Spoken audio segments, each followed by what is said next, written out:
La commission jeunesse existe déjà depuis plusieurs années. On a le mandat de représenter les jeunes Gaspésiens et Madelinots qui sont âgés de 12 à 35 ans, donc qui habitent ou qui habitent pas le territoire.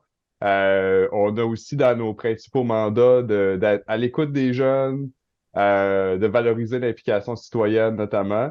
Et c'est pourquoi on a réalisé l'enquête, la consultation régionale, parce que ça nous permet de documenter, de faire connaître, d'avoir plus de données sur les enjeux que les jeunes Gaspésiens de Madelino peuvent vivre.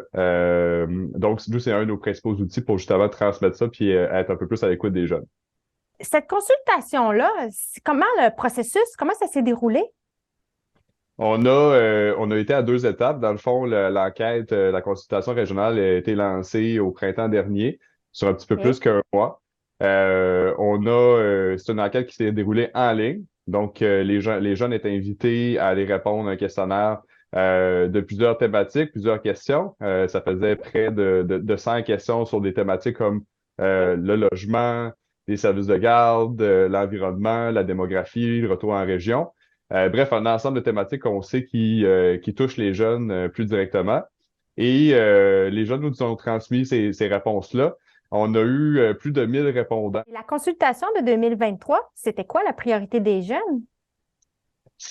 Ben, on aurait pu prendre des paris avant que ça sorte, là. On Ouais. s'aurait pas trompé. C'est le logement. C'est le logement. On entend La beaucoup parler. première. C'est la première priorité des jeunes. Il y a des variations dans les tranches d'âge parce qu'on est capable d'analyser les résultats par tranche d'âge. Donc, par exemple, on pourrait prendre les 14-15 ans, Mhm. les jeunes dans la vingtaine jusqu'à 35 ans, on pourrait les découper. Ça varie un peu, mais quand on regarde le portrait général, c'est vraiment le logement numéro un. Ce qu'on perçoit dans les résultats, Ouais. c'est que les jeunes sont plus préoccupés, sont plus insatisfaits aussi du travail qui est fait notamment par leurs élus municipaux. On a plus de 60% des répondants qui mentionnent qu'ils ne sont pas satisfaits du travail qui est fait sur le terrain par leurs élus municipaux par rapport à la question du logement. Donc ça, c'est quand même un message fort, je pense, qui est transmis aux élus par ces données-là. Ceci étant dit, ça reste des perceptions des jeunes. Ça veut pas dire, je pense qu'il faut pas percevoir comme les élus ne font rien. C'est pas ça qui se passe sur le terrain. On sait que les élus sont en action, mais il y a clairement un enjeu. C'est une hypothèse qu'on peut faire quand on regarde ces résultats-là. Il y a clairement un enjeu de communication pour que les jeunes savent mieux qu'est-ce qui est fait comme travail dans leur région par les différents intervenants, par les élus, par rapport à la question du logement. Euh, Ça, c'est clair, ça ressort là, des résultats 2023.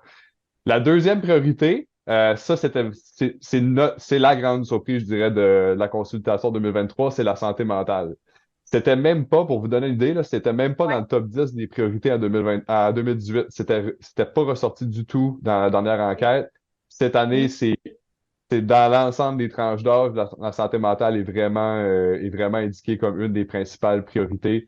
On sent que c'est surtout les 14-15 ans, les plus jeunes, nos adolescents qui sont présentement au secondaire, on sent que c'est eux qui sont le plus affectés présentement par la question de santé mentale. On voit des pourcentages qui sont honnêtement préoccupants là, en termes d'anxiété que les jeunes peuvent vivre, en OK. termes de déclarer avoir une mauvaise santé mentale. Puis tu sais, c'est préoccupant dans le sens que les jeunes ont répondu à une enquête en ligne, puis ils se rendent jusque-là pour mentionner qu'on a une mauvaise santé mentale. Donc, c'est la pointe de l'iceberg. Mhm.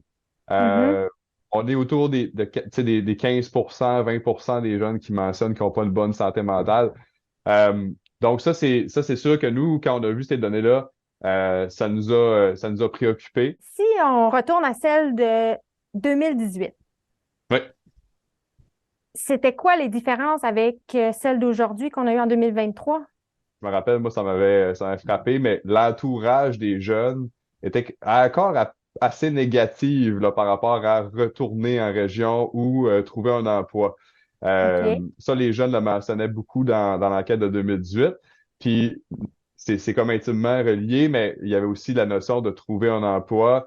Ça, les jeunes étaient encore préoccupés, c'était encore dans les priorités en 2018. Il y avait aussi des questions, ce qui n'était pas là, moi je trouve ça intéressant, mais en 2018, il y avait pas les services de garde, c'était pas dans les priorités des jeunes à ce moment-là. Sans doute qu'il y avait Mhm. des enjeux, on s'entend, mais c'était pas mentionné comme dans les principales priorités. Là, qu'est-ce que la commission jeunesse va faire avec toutes les données récoltées? Notre objectif, là, je dirais, c'est sûr que, comme je le disais tantôt, on n'est pas des experts sur toutes les questions qu'on a sondées. Fait que notre grand travail, nous, ça va être d'aller rencontrer les gens qui travaillent déjà sur les enjeux qu'on a sondés. Par exemple, on a déjà commencé une tournée des MRC, une tournée des régions. On est allé aux Mhm. îles de Madeleine en septembre passé, aller rencontrer les élus, des intervenants, des jeunes également.